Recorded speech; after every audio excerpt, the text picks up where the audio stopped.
నమస్తే అండి, అందరూ బాగున్నారు కదా. నేను మీ శ్రీదేవిని.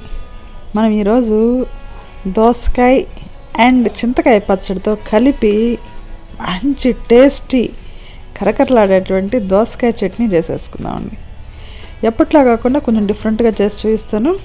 ఇక లేట్ చేయకుండా మన వీడియోలోకి వెళ్ళిపోదాం. ఎప్పుడైనా సరే అండి, దోసకాయ పచ్చడికి గట్టిగా ఉండే కాయ మాత్రమే తీసుకోవాలండి. అట్లా ఉంటేనే మనం పచ్చడి తినేటప్పుడు ఆ ముక్కలు తగిలి కొబ్బరి ముక్కల్లాగా కరకర సౌండ్ వస్తుంటే చాలా చాలా బాగుంటుంది. దోసకాయని ఇలా కట్ చేసి దాని లోపల ఉండే విత్తనాలు తీసి పక్కన పెట్టుకోండి. ఒకసారి చేదు చూడండి, ఒకసారి పొరపాటున దోసకాయలు చేదుగా ఉంటాయి. ఈ విత్తనాలు పడేయట్లేదండి, దాంతో పని ఉంది, అందుకని పక్కన పెట్టేసేయండి. ముందుగా పై చెక్కుని వీలున్నంత సన్న ముక్కలు కట్ చేసుకోండి. అట్లయితేనే దోసకాయ పచ్చడి టేస్టీగా ఉంటుందండి తినేటప్పుడు. మిక్సీ జార్ తీసుకొని నేను ఒక 3-4 పచ్చిమిరకాయలు వేస్తున్నాను అండి. మీకు సరిపోయేంత కారం పచ్చిమిరకాయలు వేసేసుకొని ఒక చిన్న ఉల్లిపాయను ముక్కలు కట్ చేసి వేసేసుకుందాము. అలానే మనం దోస గింజలు పక్కన పెట్టుకున్నాం కదా, ఆ గింజలు మిక్సీ జార్లో వేసేసేయండి.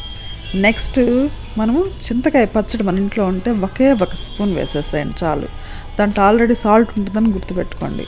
అలానే దీంట్లో ఒక 5-6 వెల్లుల్లి కూడా వేసేసి తగినంత సాల్ట్ వేసేసుకొని మంచిగా ఫైన్ పేస్ట్ చేసుకుని వచ్చేద్దండి. మీకు ఏమైనా అవసరమైతే 1 స్పూన్ నీళ్లు పోయండి. 1 స్పూన్ జీలకర్ర కూడా వేసానండి.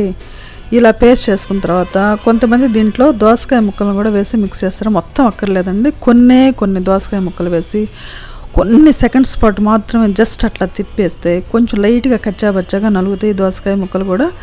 ఈ పేస్ట్ అంతా తీసుకోండి, మనం కోసుకున్నటువంటి దోసకాయ ముక్కల్లో వేసి మంచిగా కలపండి. ఒక్కసారి ఉప్పు కారాలు చూసేసుకోండి ఫైనల్గా. ఈ వీడియో మీకు నచ్చుతుందని అనుకుంటా అండి. కొత్తగా నా ఛానల్ చూసేవాళ్ళు ముందుగా సబ్స్క్రైబ్ చేసి గుర్తుపెట్టుకొని పక్కన బెల్ ఐకాన్ వస్తుంది, క్లిక్ చేస్తే ఆల్ ఆప్షన్ వస్తుంది, అది కూడా క్లిక్ చేస్తే నా వీడియో నోటిఫికేషన్స్ అన్ని మీ ముందుగా కనిపిస్తాయి. అలానే మీ ఫ్రెండ్స్కి, బెస్ట్ ఫ్రెండ్స్కి, తెలిసిన వాళ్ళందరికీ షేర్ చేస్తారు అనుకుంటా అండి. మీ సపోర్ట్ నాకు చాలా అవసరం. ఫైనల్గా ఇంగ వేసిన తాలింపుని తీసుకొని వచ్చి పైన వేసేసి మంచిగా కలిపేసేసి, అబ్బా ఎంత మంచి స్మెల్ వస్తుందానండి. అసలు తింటే మాత్రం సూపర్ టేస్ట్ ఉంటుంది. ఇలా చేసామనుకోండి, 1 ముద్దలు 2 ముద్దలు ఎక్కువే తింటారండి. అన్నంలాగానే వేసుకొని తింటేను పిల్లలైనా సరే చాలా టేస్టీగా ఉంటుంది కాబట్టి చాలా బాగా ఇష్టపడతారు. దీని కాంబినేషన్ పెరుగు చారు చేశానండి, చాలా టేస్టీగా ఉంటుంది. దోసకాయ పచ్చడికి పెరుగు చారుకి మంచి కాంబినేషన్లు అండి. ఒక్కసారి ఈ 2 చేసేసుకొని ఒక్కసారి ట్రై చేయండి. అన్నంలో వేసుకొని ఎంత టేస్టీగా ఉంటుందో మీకే అర్థమవుతుంది. నచ్చిందా? అయితే ఒకసారి ట్రై చేయండి. ఎలా వచ్చిందో నాకు కామెంట్ పెట్టండి. మరో మంచి వీడియోతోటి మీ ముందు ఉంటుంది మీ శ్రీదేవి.